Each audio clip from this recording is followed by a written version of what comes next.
भद्रं कर्णेभिः शृणुयामदेवाः भद्रं पश्येमाक्षभिर्यजत्राः स्थिरैरङ्गैः सुष्ठुवागुंसस्तनूभिः व्यशेम देवहितं यदायुः स्वस्ति न इन्द्रो वृद्धश्रवाः स्वस्ति नः पूषा विश्ववेदाः स्वस्ति नस्तार्क्ष्यो अरिष्टनेमिः स्वस्ति नो बृहस्पतिर्दधातु अखण्डं सच्चिदानन्दम् अवाङ्मनसगोचरम् आत्मानमखिलाधारम् आश्रयेऽभीष्टसिद्धये अर्थतोऽप्यद्वयानन्दादतीतद्वैतभानतः गुरुनाराध्य वेदान्तसारं वक्ष्ये यथामति। વેદાંત સારહ એમાં કાલે આપણે જ્ઞાનેન્દ્રિય અને કર્મેન્દ્રિય વિક્ષેપ શક્તિમાંથી કઈ રીતે ઉત્પન્ન થાય છે એવું અત્યાર સુધીમાં આપણે સમજ્યા. વિક્ષેપ શક્તિ રૂપમ અજ્ઞાનમ તદ વિક્ષેપ શક્તિ રૂપમ અજ્ઞાનમ તેન યુક્તમ ચૈતન્યમ अर्थात इदानीं केवल विक्षेप शक्ति न विद्यते विक्षेप शक्त्या सह अज्ञानमपि अस्ति क्षम्यतां विक्षेप शक्त्या सह चैतन्योऽपि विद्यते चैतन्यः विक्षेप शक्ति रूप अज्ञानेन सहितः चैतन्यः यदा विक्षेप शक्ति रूप अज्ञानेन सहितो भवति तदानीं पंचमहाभूतानां उत्पत्तिः भवति. आटલું આપણે સમજ્યા છીએ. ત્યારે પાંચ મહાભૂતોની ઉત્પત્તિ થાય છે. આ બધા સૂક્ષ્મ છે, હજુ સ્થૂળ નથી થયા. સ્થૂળની વાત પંચીકરણ થયા પછી થશે. ત્યાં સુધી સૂક્ષ્મની જ શરીરની જ ચર્ચા છે. તો મૂળ સમજવાનું શું છે? અજ્ઞાનની બે શક્તિ, એમાં આવરણ શક્તિ, એને ત્યારે કઈ જોવાની જરૂર નથી. વિક્ષેપ શક્તિ યુક્ત અજ્ઞાન જ્યારે ચૈતન્યથી યુક્ત થાય ત્યારે પાંચ મહાભૂતોની ઉત્પત્તિ થાય. અજ્ઞાન પોતે માયા સ્વરૂપ છે એટલે ત્રણ ગુણાત વાળું છે, એટલે ત્રણ ગુણ વાળું અજ્ઞાન ચૈતન્ય સાથે જ્યારે ભળે છે ત્યારે પાંચ મહાભૂતોની ઉત્પત્તિ થાય છે. એટલા માટે પાંચ મહાભૂતો પણ ત્રણ ગુણ વાળા થાય છે. ગુણત્રયાત્મિકાની મહાભૂતાની ભવંતી. એટલે આકાશમાં પણ સાત્વિકનો અંશ છે, આકાશમાં પણ રાજસનો અંશ છે, આકાશમાં પણ તામસનો અંશ છે. એ જ રીતે વાયુમાં, એ જ રીતે અગ્નિમાં, એ જ રીતે જળમાં, એ જ રીતે પૃથ્વીમાં, એ જ રીતે દરેક પદાર્થોમાં ત્રણે ત્રણ ગુણોનો અંશ છે. બરાબર? એમાં સાત્વિક આકાશાદિનામ સાત્વિકાંશેભ્યઃ આકાશાદિનામ ઉત્પત્તિ ક્ષમ્યતામ જ્ઞાનેન્દ્રિયાણી એવં ચ બુદ્ધિ મનસી ઉત્પદ્યન્તે. અને રજસ અંશમાંથી પાંચ વાયુ અને પાંચ કર્મેન્દ્રિય ઉત્પન્ન થાય છે. ત્યાં સુધી આપણે ભણ્યા છીએ. જો એતત પ્રાણાદિ પંચકમ, થોડું ધ્યાન રાખજો. એતત પ્રાણાદિ પંચકમ આકાશાદિગત રજોંશેભ્યઃ મિલિતેભ્યઃ ઉત્પદ્યન્તે. પ્રાણાદિ પંચકમ આકાશાદિની અંદર જે રજનો અંશ છે એ મિલિત થાય ત્યારે એની ઉત્પત્તિ થાય છે. અને કર્મેન્દ્રિય જ્યારે પૃથક પૃથક હોય ત્યારે ઉત્પન્ન થાય છે. એ પણ રજસ અંશમાંથી જ ઉત્પન્ન થાય છે, પરંતુ એ મિલિતમાં નહીં. વ્યસ્તેભ્યઃ પૃથક પૃથક ઉત્પદ્યતે એવું આપણે ભણ્યા હતા. ખ્યાલ આવે છે? એ જ વસ્તુને સમજવા માટે આપણે કઈ નાનો એવો ચાર્ટ બનાવ્યો છે, એ આપણે સમજીશું એટલે આપણને સમજાઈ જશે. જો આકાશઃ વાયુઃ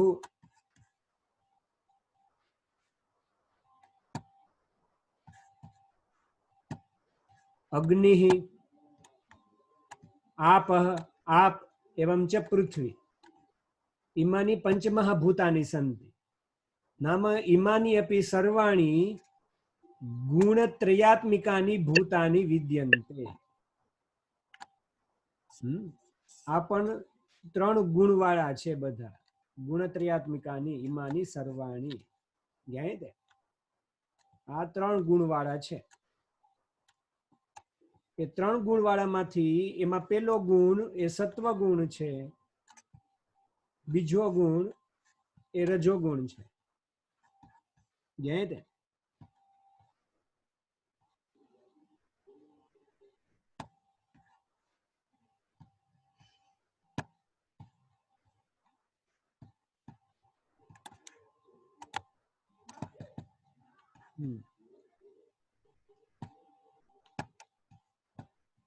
તો એ સત્વગુણ માંથી સાત્વિકાંશ માંથી અહીંયા ધ્યાન થોડું બદલી ગયું. સાત્વિકાંશ માંથી 5 જ્ઞાનેન્દ્રિયાની 2 અંતઃકરણ ઉત્પન્નાની ભવંતિ. એમ છે રજોંશાત કર્મેન્દ્રિયાણામ ઉત્પત્તિઃ ભવતિ. પરંતુ અત્ર એકઃ નિયમઃ વર્તતે વ્યસ્તેભ્યઃ પૃથક પૃથક ઉત્પદ્યન્તે. જ્ઞાયતે એ વ્યસ્ત થી અને પૃથક પૃથક ઉત્પન્ન. વ્યસ્ત થી ઉત્પન્ન થવું એટલે આકાશમાંથી જ્ઞાનેન્દ્રિય શ્રોતની ઉત્પત્તિ થાવી, વાયુમાંથી સ્પર્શેન્દ્રિય સ્પર્શની ઉત્પત્તિ થાવી, અગ્નિમાંથી ચક્ષુરેન્દ્રિયની ઉત્પત્તિ, આપમાંથી રસનેન્દ્રિય જીહ્વાની ઉત્પત્તિ થાય અને પૃથ્વીમાંથી ગંધેન્દ્રિયની ઉત્પત્તિ થાય. ખ્યાલ આવે છે? પરંતુ પૃથક પૃથક ઉત્પદ્યન્તે અને 2 અંતઃકરણની પણ ઉત્પત્તિ એમાંથી થાય છે. રજોંશમાંથી કેવળ કર્મેન્દ્રિયોની ઉત્પત્તિ પણ એ પણ પૃથક પૃથક ઉત્પન્ન થાય છે. વાક પાણી પાદ પાયુ ઉપસ્થાખ્યાની સર્વાણી. હવે પૃથક પૃથક જયારે ભેગું મળે ત્યારે શું થાય? ત્યારે જુઓ અહીંયા એ જ વાત. જયારે ભેગું થાય છે ત્યારે પણ સાત્વિકાંશમાંથી જ્ઞાનેન્દ્રિયની 2 અંતઃકરણ તો ઉત્પન્ન થાય જ છે, પરંતુ રજોવંશમાંથી હવે કર્મેન્દ્રિય ઉત્પન્ન નથી થતા, પરંતુ 5 વાયુની ઉત્પત્તિ થાય છે. પંચ વાયુના ઉત્પત્તિ ભવે. સમજાય છે? આટલું સમજવાનું છે. ઇદમ પ્રાણાદિ પંચકમ કર્મેન્દ્રિય સહિતમ સત પ્રાણમય કોશો ભવતિ અસ્ય ક્રિયાત્મકત્વેન રજોંશ કાર્યત્વ. રજોગુણસ્ય કાર્યમેવ ક્રિયા સંપાદનમ તદેવ અસ્તિ.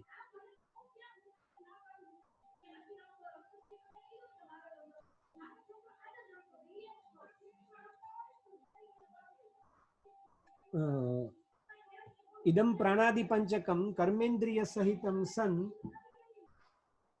પ્રાણમય કોશો ભવતિ. પ્રાણાદિ પંચક જ્યારે કર્મેન્દ્રિય સાથે જોડાય છે ત્યારે એક પ્રાણમય કોશ થાય છે. 1 મિનિટ ચાલુ રાખજો.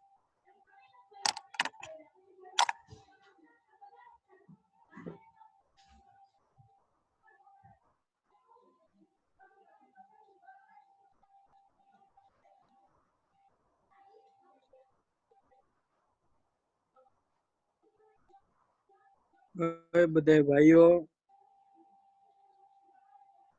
જાગો છો ને? સુઈ નથી ગયા ને?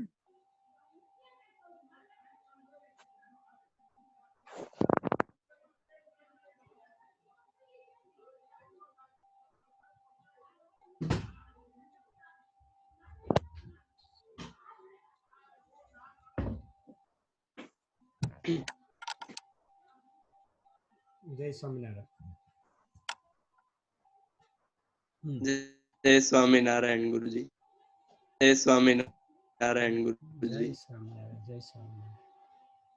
ઇદમ પ્રાણાદિ પંચકમ કર્મેન્દ્રિય સહિતમ સત પ્રાણમય કોશો ભવતિ અસ્ય ક્રિયાત્મકત્વેન રજોંશ કાર્યત્વમ. આ ચર્ચા આપણે 2-4 ક્લાસથી કરીએ છીએ કે રજોગુણનું કામ જ છે ક્રિયા કરવી. ખ્યાલ આવે છે? આપણે અત્યારે કોઈ પણ ક્રિયા કરતા હોઈએ એ રજોગુણ હોય તો જ ક્રિયા થાય. એ પછી ઊંઘતા હોય તો પણ ઊંઘવાની ક્રિયા રજોગુણને જ આભારી છે, પણ એમાં રજોગુણ ઓછો હોય અને તમોગુણ વધારે હોય. માળા કરતા હોય, પૂજા પાઠ કરતા હોય, ધ્યાન કરતા હોય, માનસી પૂજા કરતા હોય, કથામાં બેઠા હોઈએ કે કોઈ સત્કાર્ય કરતા હોય ત્યારે પણ રજોગુણ જ એક ક્રિયામાં આપણને પ્રેરણા આપે છે. પરંતુ એમાં સત્વની અભિવૃદ્ધિ વધારે હોય એટલે એ પ્રકારની પ્રેરણા મળે છે. અતઃ રજોગુણ કાર્યત્વમ રજોંશ કાર્યત્વમ એટલે પ્રાણમય કોશઃ ભવતિ અસ્ય ક્રિયાત્મકત્વેન. પ્રાણમય કોશસ્ય ક્રિયાત્મકતા વર્તતે. પ્રાણમય કોશઃ ક્રિયામેવ કુરુતે.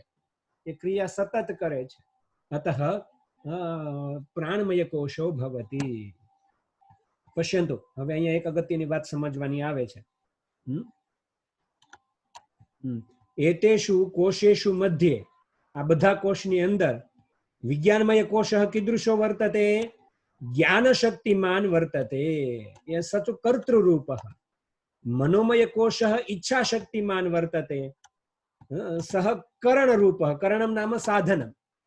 प्राणमयकोशः यः अस्ति सो क्रियाशक्तिमान् वर्तते, सः कार्यरूपः। कर्ता करणं कार्यं, कर्ता करण ने कार्य, कर्ता साधन અને ક્રિયા, આવો વિભાગ છે।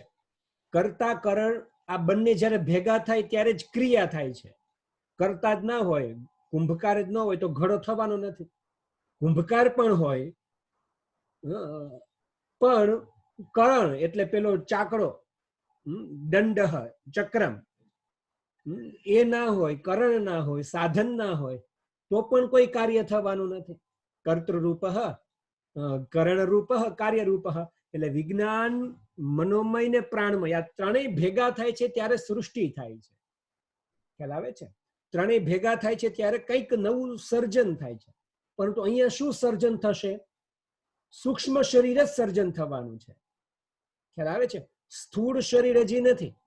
સ્થૂળ શરીર ક્યારે થશે? આપણે જે અત્યારે જોઈએ છીએ આ પાંચ ભૌતિક શરીર, એ સ્થૂળ શરીર છે।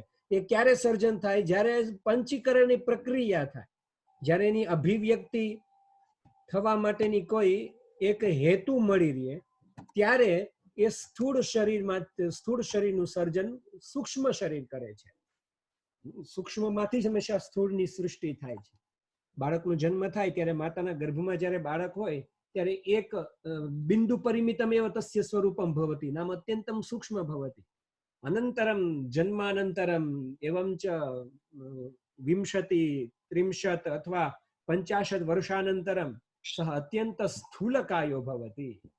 જ્ઞાયતે નામ સૂક્ષ્માત સ્થૂલમ પ્રતિ તદ્વદેવ સર્વપ્રથમમ સૂક્ષ્મ શરીરમ ઉત્પદ્યતે। એ સૂક્ષ્મ શરીર શું છે? તો જુઓ, આ વિજ્ઞાનમય, મનોમય, પ્રાણમય આ ત્રણેય જ્યારે ભેગા થાય ત્યારે સૂક્ષ્મ શરીર થાય। એતત કોશત્રયમ મિલિતમ સત સૂક્ષ્મ શરીરમ ઉચ્યતે।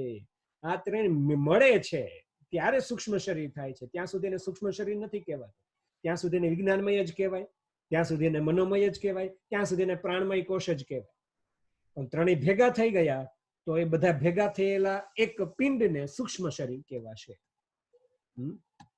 એ જ વસ્તુને સમજવા માટે આપણે અત્ર કિંચિત પશ્યામઃ। પશ્યन्तु, જ્ઞાનેન્દ્રિયાણિ બુદ્ધ્યા સહ યુક્તાની ભવન્તિ તદાનીમ જ્ઞાનમય કોશઃ। જ્ઞાનેન્દ્રિયાણિ યદા બુદ્ધ્યા યુક્તાની ભવન્તિ, બુદ્ધ્યા સહ યુક્તાની ભવન્તિ તદાનીમ જ્ઞાનમય કોશઃ। તાની એવ જ્ઞાનેન્દ્રિયાણિ યદા મનસા યુક્તાની ભવન્તિ તદાનીમ મનોમય કોશઃ।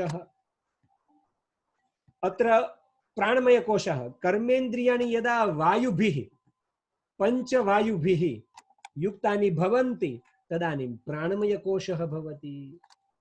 ત્યારે પ્રાણમય કોશ થાય છે। સ્પષ્ટમ? હવે થાય છે એવું, આ જ્ઞાનમય કોશ વત્તા મનોમય કોશ વત્તા પ્રાણમય કોશ, આ બધું ભેગું મળ્યું ત્યારે આ થયું। આટલો ભેગું થાય છે ત્યારે આ થાય છે, અને એમાંથી જે જવાબ મળ્યો મનોમય કોશ, પ્રાણમય કોશ અને જ્ઞાનમય કોશ, એ ત્રણે જ્યારે ભેગું થાય ત્યારે સૂક્ષ્મ શરીર થાય છે। જ્ઞાનમય કોશઃ, મનોમય કોશઃ, પ્રાણમય કોશઃ ઇઝ ઇક્વલ ટુ સૂક્ષ્મ શરીરમ। જ્ઞાનમય કોશ વત્તા મનોમય કોશ, મનોમય કોશ વત્તા પ્રાણમય કોશ, આ ત્રણેયનો જવાબ જે આવે છે એ સૂક્ષ્મ શરીર છે। સ્પષ્ટ? આટલું સમજવાનું છે। આ સૂક્ષ્મ શરીરની ઉત્પત્તિ થઈ એટલે પરીક્ષામાં પ્રશ્ન પૂછાશે, સૂક્ષ્મ શરીરમ સૂક્ષ્મ શરીરસ્ય સ્વરૂપમ ઉચ્યતામ અથવા સૂક્ષ્મ શરીરમ વર્ણયત। તો તમારે શરૂઆત પહેલેથી કરવી પડશે।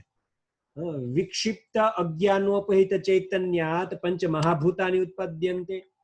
પંચમહાભૂતાનામ પંચમહાભૂતેભ્યઃ વ્યસ્તેભ્યઃ પૃથક પૃથક જ્ઞાનેન્દ્રિયાણિ દ્વે અંતઃકરણે ઉત્પદ્યતે। જ્ઞાનેન્દ્રિયાણિ પંચ સંતિ, શ્રોત્ર ચક્ષુ ત્વક જીહ્વા ઘ્રાણેન્દ્રિયાણિ એવં બુદ્ધિ મનસી ઇતિ દ્વે અંતઃકરણે।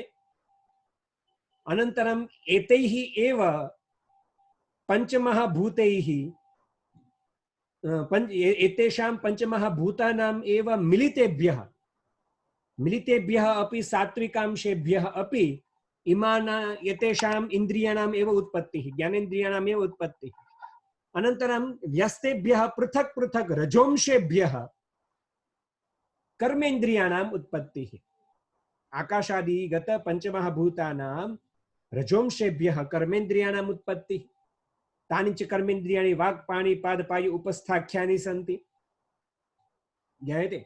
एवमेव आकाशिगत पञ्चमहाभूतानां रजोंशेभ्यः मिलितेभ्यः, ज्ञायते, पेला पृथक् पृथक् व्यस्तेभ्यः मिलितेभ्यः प्राणमय नाम पंच प्राणानाम् उत्पत्तिः भवति, पंचवायुनाम् उत्पत्तिः।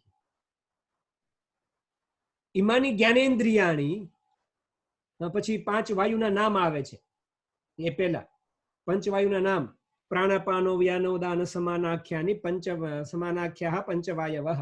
પછી પ્રાણનું લક્ષણ પ્રાગગમનવાન પ્રાણઃ, અવાગમનવાન અપાનઃ, ઊર્ધ્વગમનવાન ઉદાનઃ, વિશ્વગમનવાન સમાનઃ। એ રીતે બધા વાયુઓના લક્ષણો આવશે। વાયુઓના લક્ષણો આવ્યા પછી જ્ઞાનમય કોષ કઈ રીતે બને, વિજ્ઞાનમય કોષ કઈ રીતે બને, મનોમય કોષ કઈ રીતે બને, પ્રાણમય કોષ કઈ રીતે બને, એનું લક્ષણ આવે। તો જ્ઞાનેન્દ્રિયો સાથે બુદ્ધિ જ્યારે ભળે છે ત્યારે જ્ઞાનમય કોષ થાય છે, એની સાથે જ્યારે મન ભળે છે ત્યારે મનોમય કોષ થાય છે, અને કર્મેન્દ્રિયોની સાથે પ્રાણ જ્યારે ભળે છે ત્યારે પ્રાણમય કોષ થાય છે, અને આ ત્રણેય જ્યારે ભળે છે એકબીજા સાથે ત્યારે સૂક્ષ્મ શરીર થાય છે। તો સૂક્ષ્મ શરીરોત્પત્તિ આ અગત્યનો પ્રશ્ન છે। એ તમારે 2-4 ક્લાસ જે થયા છે એ વ્યવસ્થિત સાંભળીને એનો પ્રશ્ન તમે તૈયાર કરજો। પરીક્ષામાં અગત્યનો છે ને દર વખતે પૂછાય જ છે। કેટલાક પ્રશ્નો એવા હોય છે જે દર વખતે પૂછાય જ। સૂક્ષ્મ શરીરની ઉત્પત્તિ, પછી પંચીકરણ પ્રક્રિયા, પછી અજ્ઞાનશ શક્તિ દ્વયમ, સમષ્ટિ વ્યષ્ટિ સ્વરૂપ નિરૂપણમ, અને પછી આવશે મહાવાક્ય નિરૂપણમ, આગળ આવે છે। પંચીકરણ પ્રક્રિયા આગળ આવે છે। તો આ બધા અગત્યના વિષયો છે જે તમારે લખવા જ જોઈએ અને એની ગ્રંથ પંક્તિઓ પણ કરવી જોઈએ। જો સૂક્ષ્મ શરીરમપી સમષ્ટિ રૂપમ વ્યષ્ટિ સ્વરૂપમ ભવતિ, આ બહુ સામાન્ય વિષય છે। સૂક્ષ્મ શરીર ક્યારે સમષ્ટિ રૂપ થાય? સૂક્ષ્મ શરીર કદા સમષ્ટિ રૂપમ ભવતિ? યદા એક બુદ્ધિ વિષયતયા, એક જ છે એવો જ્યારે વિચાર કરીએ ત્યારે એ સૂક્ષ્મ શરીર થાય છે, વ્યષ્ટિ સ્વરૂપ થાય છે સૂક્ષ્મ શરીર। પરંતુ તસ્યૈવ સૂક્ષ્મ શરીરસ્ય અનેક બુદ્ધિ વિષયતયા તમ પશ્યામઃ તદાનીમ તદેવ સૂક્ષ્મ શરીરમ વ્યષ્ટિ સ્વરૂપમ ભવતિ। સૂક્ષ્મ શરીર એક જ છે પણ એક રૂપે જોઈએ। એક રૂપે એટલે એની અંદર વિજ્ઞાનમય કોષ છે, મનોમય કોષ છે, પ્રાણમય કોષ છે। વિજ્ઞાનમયની અંદર 5 જ્ઞાનેન્દ્રિય પણ છે ને બુદ્ધિ પણ છે। મનોમય કોષની અંદર 5 કર્મેન્દ્રિય છે, 5 જ્ઞાનેન્દ્રિય છે અને મન છે, અને પ્રાણમય કોષની અંદર 5 કર્મેન્દ્રિય છે અને પ્રાણ છે। આ બધું ભેગું ભળીને એક સૂક્ષ્મ શરીર થાય છે। ખ્યાલ આવે છે? એક તો એક વિષયતયા થયું એટલે એને સમષ્ટિ સ્વરૂપ કહેવાય। અને એને જ્યારે વ્યષ્ટિ સ્વરૂપે વર્ણન કરવું હોય ત્યારે એ રીતે વર્ણન કરવું પડે। જ્ઞાનમય કોષ, મનોમય કોષ અને પ્રાણમય કોષ ત્રણેય જોવાના। એ જ્ઞાનમય કોષ કઈ રીતે બને છે? તો 5 ઇન્દ્રિયો અને બુદ્ધિ, મનોમય કોષ 5 ઇન્દ્રિયો, 5 જ્ઞાનેન્દ્રિયો અને મન, અને પ્રાણમય કોષ 5 કર્મેન્દ્રિય અને 5 વાયુ। આ રીતે એક એક વસ્તુને જોવી એને કહેવાય અનેક વિષય બુદ્ધિતયા, અનેક બુદ્ધિ વિષયતયા એતત સૂક્ષ્મ શરીરમ વ્યષ્ટિ સ્વરૂપમ ભવતિ। અવગતમ? પશ્યन्तु ગ્રંથ પંક્તિ અપી તદેવ વદતિ અત્રાપી અખિલમ સૂક્ષ્મ શરીરમ। અખિલમ એટલે એની અંદર બધું આવી ગયું। અખિલ શબ્દનો અર્થ જ એ થાય છે। અહીંયા નઈ તત્પુરુષ સમાસ છે અખિલ શબ્દની અંદર। અખિલ શબ્દસ્ય અર્થ નિખિલમ ઇતિ ભવતિ। परंतु अत्र नहीं तत्पुरुष समासः खिलम अपि अपरित्यज्य नानी एवं खिल पण नानी एवं कण पण न राखવું એને કહેવાય અખિલમ અખિલમ अपि अपरित्यज्य અખિલમ સૂક્ષ્મ શરીરમ એક બુદ્ધિ વિષયતયા કઈ રીતે થાય છે એક બુદ્ધિ વિષય થાય ત્યારે વનની જેમ જેમ અનેક વૃક્ષો છે છતાં પણ વન એવું બોલાય છે ત્યારે એક વિષય બુદ્ધિ થઈ ગઈ એક બુદ્ધિ વિષય થયો સમજ્યા વનવત અથવા જલાશયવત જલાશયવત સમષ્ટિ ઇતિ વક્તવ્યમ અને એ જ્યારે અનેક બુદ્ધિ વિષય તૈયાર જ્યારે ચર્ચા કરવામાં આવે ત્યારે વૃક્ષવત જલવદવા વ્યષ્ટિરપી ભવતી સમજાય છે અનેક વૃક્ષવત એટલે એક એક વૃક્ષને જોવાની વાત આવી જલવત એટલે જળના એક એક બિંદુને જોવામાં આવ્યું વાત આવી એમ સૂક્ષ્મ શરીરની અંદર વ્યષ્ટિ જોવામાં આવે ત્યારે 5 જ્ઞાનેન્દ્રિય બુદ્ધિ પછી મન 5 કર્મેન્દ્રિય 5 વાયુ આ બધું જોવાનું અને એ પણ બુદ્ધિ ને મનના પાછા 2 પ્રકાર થાય છે ચિત્ત અને અહંકાર એ રીતે એક એક ને જોવાનું ત્યારે એને એ સૂક્ષ્મ શરીર વ્યષ્ટિ રૂપે થાય છે ઇદાનીમ પશ્યन्तु एतत् समष्ट्युपहितं चैतन्यं सूत्रात्मा हिरण्यगर्भः प्राणः प्राणश्च इत्युच्यते આ સમષ્ટિથી ચૈતન્ય એને શું કહેવાશે સૂત્રાત્મા કહેવાશે કિમર્થમ સર્વત્રાપી સૂત્ર રૂપેણ વર્તતે યથા પુષ્પમાલા ભવતિ તરી પુષ્પમાલાયામ સૂત્રમ ન દ્રશ્યતે પરંતુ સૂત્ર આત્મા રૂપેણ તિષ્ઠતિ યદિ સૂત્રમ ન ભવતિ ચેત પુષ્પમાળા ભવિતુમ નાર્હતિ જ્ઞાયતે સૂત્રમ ન ભવતિ ચેત પુષ્પમાળા ભવિતુમ નાર્હતિ તદ્વદેવ ઇદમ ચૈતન્યમ સૂત્રાત્મા વર્તતે જ્ઞાયતે યદિ તદ ન ભવતિ ચેત સૃષ્ટિ ભવિતુમ નાર્હતિ હિરણ્યગર્ભઃ સર્વમપી સ્વગર્ભે हिरण्यम नाम सृष्टि एव हिरण्यम गर्भे स्थित्वा हिरण्यम गर्भे स्थापयति यह सह हिरण्यगर्भः બધું હિરણ્ય આખી સૃષ્ટિ પોતાના ગર્ભમાં રાખી છે એમ છે સર્વેશામ પ્રાણઃ એનું નામ છે આ ચૈતન્યને સૂત્રાત્મા પણ કહેવાય હિરણ્યગર્ભ પણ કહેવાય પ્રાણ પણ કહેવાય સમજાણું હવે જ્યારે જ્યારે વાત આવશે ત્યારે હવે એવું નહીં બોલે ગ્રંથ પંક્તિમાં કે સમષ્ટિ ચૈતન્ય આવું છે વ્યષ્ટિ ચૈતન્ય આવું છે પણ ત્યાં સૂત્રાત્મા શબ્દ કે હિરણ્યગર્ભ કે પ્રાણ શબ્દનો પ્રયોગ કરશે એટલે સૂત્રાત્મા એમ બોલવામાં આવે કે અત્ર સૂત્રાત્મા વર્તતે તો એવું સમજવાનું કે ત્યાં સમષ્ટિ ચૈતન્ય છે કારણ કે એનું નામ સૂત્રાત્મા પડ્યું છે ખ્યાલ આવે છે હવે સમષ્ટિ ચૈતન્યની ચર્ચા નહીં થાય હવે સૂત્રાત્માની ચર્ચા થશે છે બંને એક જ પણ હવે સૂત્રાત્મા નામથી એને ઓળખશે એવમ ચ પ્રાણઃ જ્ઞાયતે સર્વેશામ પ્રાણઃ વર્તતે ઇત્યુચ્યતે કેમ આવું કેમ કહેવાય છે તો જો તરત જ કહે છે સર્વત્ર અનુસ્યુતત્વાત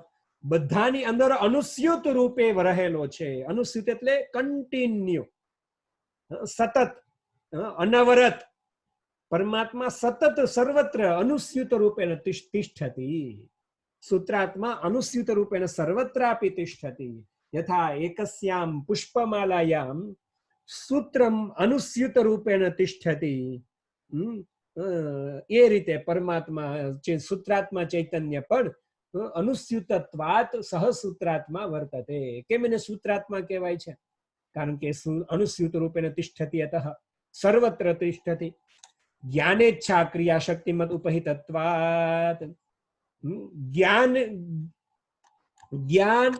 ઈચ્છા અને ક્રિયા શક્તિ મત વર્તતે જ્ઞાન શક્તિમાન એ જ્ઞાનમય કોષ છે ઈચ્છા શક્તિમાન એ મનોમય કોષ છે ને ક્રિયા શક્તિમાન એ પ્રાણમય કોષ છે એ આપણે આવી ગયું હમણાં છેલ્લે થોડા સમય પહેલા જ ભણ્યા જુઓ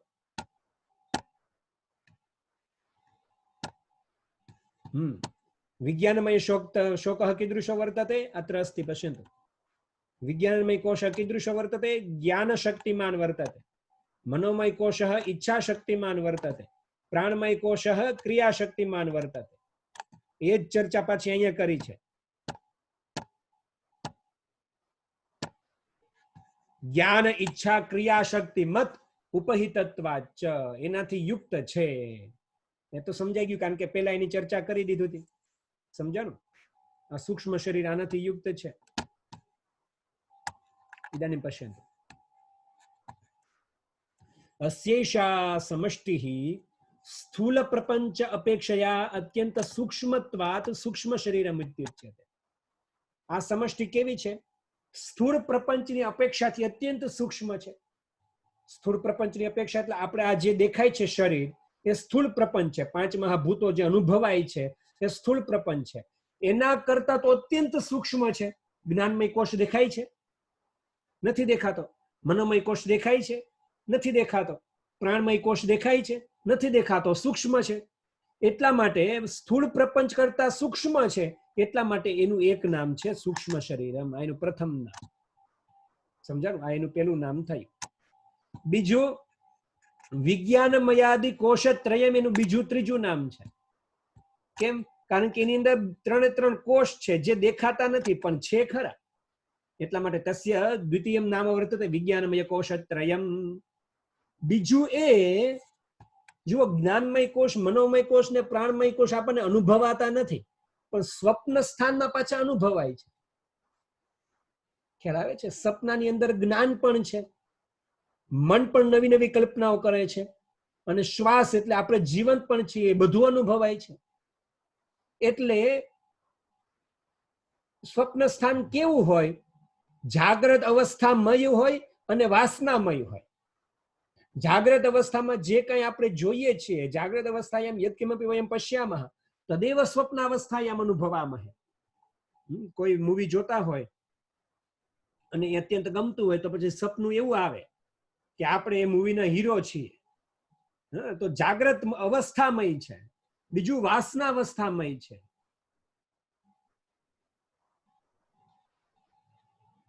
બીજું વાસના અવસ્થામય છે. વાસના અવસ્થામય એટલે કોઈ વાસના રહી જાય 2 દિવસ, 5 દિવસ, 10 દિવસ કે 1 વર્ષ પહેલા કે જન્મ જન્માંતર પહેલા, એની વાસનાના આધારે પણ આપણે સ્વપ્ન અવસ્થામાં જોઈએ છીએ. ખ્યાલ આવે છે? તો વાસનામયત્વાત સ્વપ્ન વર્તતે. અતએવ, જુઓ અહીં તરત જ વાત કરે છે. શું કે છે? અતએવ સ્થૂલ પ્રપંચ લય સ્થાનમ ઇતિ ચ ઉચ્યતે. સ્થૂળ પ્રપંચનું લય સ્થાન છે. સ્થૂળ પ્રપંચમાં એકદમ શાંત થઈ જાય છે. ખ્યાલ આવે છે?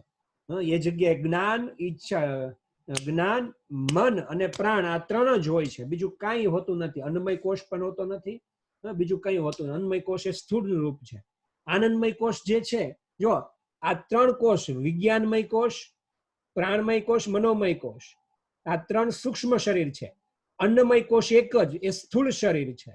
અને આનંદમય કોષ એ સુષુપ્તિ અવસ્થાનો છે. એ બે કરતા ઉપર છે. ખ્યાલ આવ્યો? તો સ્થૂળ પ્રપંચનું લય સ્થાન એટલે અન્નમય કોષનું લય સ્થાન આ વિજ્ઞાનાદિ કોષત્રય છે. અને વિજ્ઞાન, જો આ અન્નમય કોષ, માની લ્યો આ અન્નમય કોષ છે, આ અન્નમય કોષ છે. એ અન્નમય કોષની અન્નમય કોષનો આની અંદર લય થાય છે, વિજ્ઞાનમય કોષની અંદર. ખ્યાલ આવે છે? અને પછી વિજ્ઞાનમય કોષનો આનંદમય કોષની અંદર લય થાય. એ આગળ આવશે આપણે ધીરે ધીરે. હું તમને અત્યારથી થોડું બ્રીફ કરાવું છું, કારણ કે આ વસ્તુ આપણે ભણવાની આવશે. બરાબર? તો વિજ્ઞાનમય એસ્યેષા સમષ્ટિ સ્થૂલ પ્રપંચાપેક્ષયા સૂક્ષ્મત્વાत् સૂક્ષ્મ શરીરમ વિજ્ઞાનમયાદિ કોષત્રયમ જાગ્રત વાસના નામ જાગ્રત વાસના મયત્વાत् સ્વપ્ન અતએવ સ્થૂલ પ્રપંચ લય સ્થાનમિતિ ચ ઉચ્યતે. આ જ વસ્તુને આપણે અહીંયા બતાડેલી છે. અહીંયા આ સમષ્ટિ સૃષ્ટિમાં 3 વસ્તુ છે. સૃષ્ટિમાં શું છે?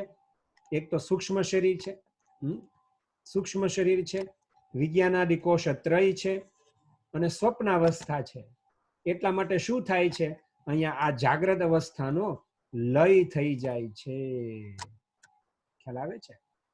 લય સ્થાનમિતિ ચ ઉચ્યતે.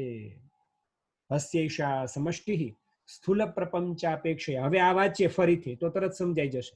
આ વાક્ય ફરીથી વાંચીએ. હસ્યૈષા સમષ્ટિ સ્થૂલ પ્રપંચાપેક્ષયા સૂક્ષ્મત્વાત સૂક્ષ્મ શરીરમ વિજ્ઞાનમયાદિ કોશત્રયમ જાગ્રત વાસનામયત્વાત સ્વપ્નઃ અતએવ સ્થૂલ પ્રપંચ લયસ્થાનમ ઇતિ ચ ઉચ્યતે. એટલે સૂક્ષ્મ શરીરને સૂક્ષ્મ શરીરનું બીજું નામ લયસ્થાનમ એવું પણ છે, કારણ કે બધાનો લય કરી નાખે છે.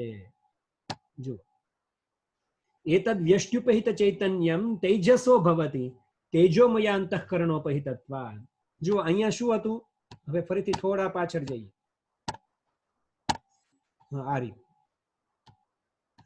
આ સમષ્ટ્યુપહિત ચૈતન્ય સૂત્રાત્મા હતો, હિરણ્યગર્ભ હતો અને પ્રાણ એવા નામથી એને આપણે ઓળખીએ છીએ. તો વ્યષ્ટ્યુપહિત ચૈતન્ય કેવા નામથી છે? જુઓ, વ્યષ્ટ્યુપહિત ચૈતન્ય તેજસો ભવતિ.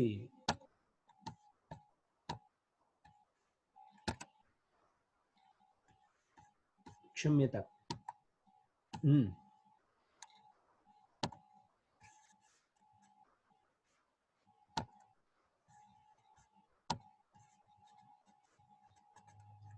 એક જ મિનિટ.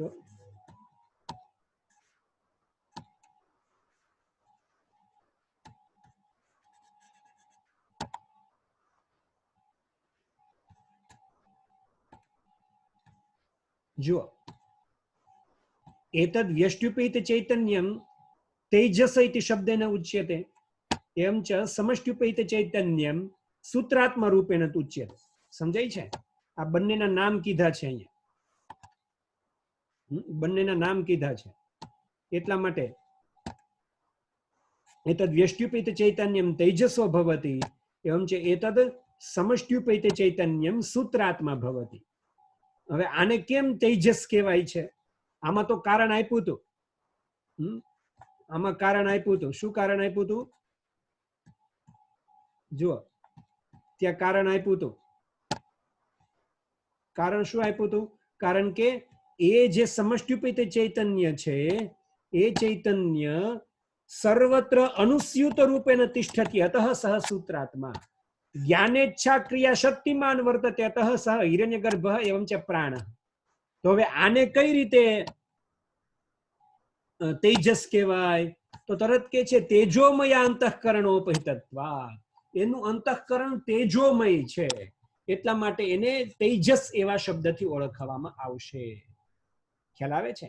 વ્યષ્ટ્યુપહિત ચૈતન્ય તેજસ શબ્દથી ઓળખવામાં આવશે. એટલે હવે કે આગળ ચર્ચા એમ નહીં કરે વ્યષ્ટ્યુપહિત ચૈતન્ય છે, હવે આગળ એવું બોલશે તેજસ છે. તેજસ છે એવું સમજે, એવું બોલાય એટલે સમજી જવાનું કે વ્યષ્ટ્યુપહિત ચૈતન્યની વાત કરી છે. સમજાણું? અને એવું જ્યારે બોલાય સૂત્રાત્મા બોલાય ત્યારે સમજવાનું સમષ્ટ્યુપહિત ચૈતન્યની વાત કરી છે. પરંતુ સૂક્ષ્મ શરીર છે આ બધા, બરાબર? આ સૂક્ષ્મ શરીર છે. અસ્યાપી હવે આ વ્યષ્ટિ સૃષ્ટિ પણ એના જેવી જ છે. એ પણ સ્થૂલ પ્રપંચસ્ય લય સ્થાનમ વર્તતે. એ પણ સ્થૂળ શરીરનું લય જ કરે છે. આ વ્યષ્ટિ પણ સ્થૂળ શરીર કરતા, કારણ કે છે તો સૂક્ષ્મ શરીરના જ ભાગ બે, વ્યષ્ટિ ને સમષ્ટિ. પેલું એક વિષય બુદ્ધિતયા સમષ્ટિ વર્તતે અને પેલું અનેક વિષય બુદ્ધિતયા વ્યષ્ટિ વિદ્યતે. સમજાય છે? પણ છે તો સૂક્ષ્મ, એટલે એમાં પણ સ્થૂળ શરીરનો લય તો થવાનો જ છે. એટલા માટે અહીંયા કીધું છે સ્થૂલ શરીર અપેક્ષયા સૂક્ષ્મત્વાत् હેતોરેવ સૂક્ષ્મ શરીરમ ઇત્યુચ્યતે. વિજ્ઞાનમયાદિ કોષ એની અંદર પણ છે અને જાગ્રત વાસનામયત્વાत् સ્વપ્નાવસ્થા પણ છે. એટલા માટે આ પણ સ્થૂળ શરીરનું લય સ્થાન છે. ઇતિ ચ ઉચ્યતે. એ તો સૂત્રાત્મા તેજસો. જો મેં તમને વાત કરી હતી ને કે હવે વ્યષ્ટિ સૃષ્ટિ ને સમષ્ટિ સૃષ્ટિ એવા શબ્દો નહીં આવે, કારણ કે સમષ્ટિ સૃષ્ટિ એતદુપહિત ચૈતન્ય સમષ્ટિ સૃષ્ટિ એને સૂત્રાત્મા નામ આપી દીધું છે અને વ્યષ્ટિ સૃષ્ટિને તેજસ એવું નામ આપી દીધું છે. એટલા માટે અહીંયા સ્પષ્ટ કહે છે એતૌ સૂત્રાત્મા તેજસૌ તદાનીમ મનોવૃત્તિભિઃ સૂક્ષ્મ વિષયાનુભવતઃ. એ મનોવૃત્તિથી સૂક્ષ્મ વિષયને અનુભવે છે, કારણ કે સૂક્ષ્મ શરીર છે એટલે સૂક્ષ્મ વિષય જ અનુભવશે. આપણું મન છે એ કોઈ સ્થૂળ વિષયને થોડો અનુભવે છે, એ તો સૂક્ષ્મ વિષયની જ કલ્પના કરે છે. એટલા માટે જો અહીંયા કીધું છે પ્રવિવિક્ત ભૂક તેજસો ઇતિ દ્વિતીય પાદઃ. આવું માંડકોપનિષદની માંડુક્યોપનિષદની અંદર આવે છે. એટલા માટે પ્રવિવિક્ત ભૂક એ ભોગ ભોગવે છે, પણ પ્રવિવિક્ત ભોગ ભોગવે છે, વિવિક્ત ભોગ નથી ભોગવતો. વિવિક્ત ભોગ એટલે જેનું વિવેચન થાય છે, જે સ્થૂળ છે. પ્રવિવિક્ત ભોગ જેનું વિવેચન નથી થઈ શકતું, તાવા એવા સૂક્ષ્મ વિષયોને એ જ ભોગવે છે. ઇત્યાદિ શ્રુતે હે. સ્પષ્ટમ. ઇદાનીમ પશ્યन्तु. અत्रापि સમષ્ટ્યુવ્યષ્ટ્યોઃ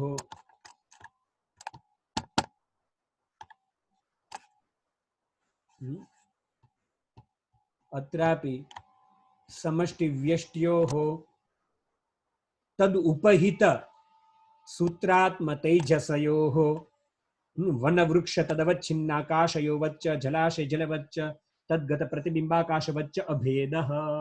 પણ આ બંનેની અંદર કોઈ ભેદ છે નહીં.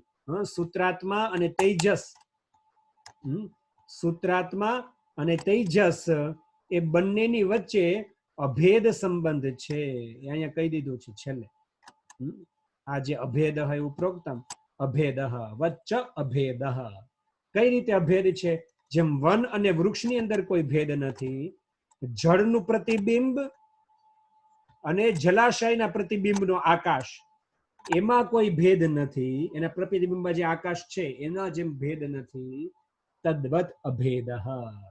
એના આકાશમાં કોઈ ભેદ તો નથી. વનના આકાશ અને વૃક્ષના આકાશમાં એમાં કોઈ ભેદ નથી. જળના પ્રતિબિંબના આકાશમાં અને જળાશયના પ્રતિબિંબના આકાશમાં જેમ કોઈ ભેદ નથી, એમ સૂત્રાત્મા અને તેજસની અંદર પણ કોઈ ભેદ નથી. સ્પષ્ટમ.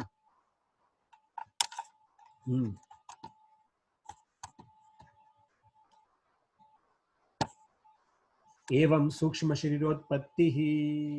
આ રીતે સૂક્ષ્મ શરીરની ઉત્પત્તિ થાય છે. તો અહીંયા વેદાંત સારનું એક અગત્યનું પ્રકરણ અહીંયા તમારું એક પૂરું થાય છે. હવે આવે છે સ્થૂળ શરીરની ઉત્પત્તિ આવશે. એ આપણે કાલથી લેશું. આટલામાં તમને કોઈને કંઈ ન સમજાણું હોય તો હવે તમે પ્રશ્નાન પ્રષ્ટુમ ભવંતઃ શક્નુવન્તિ.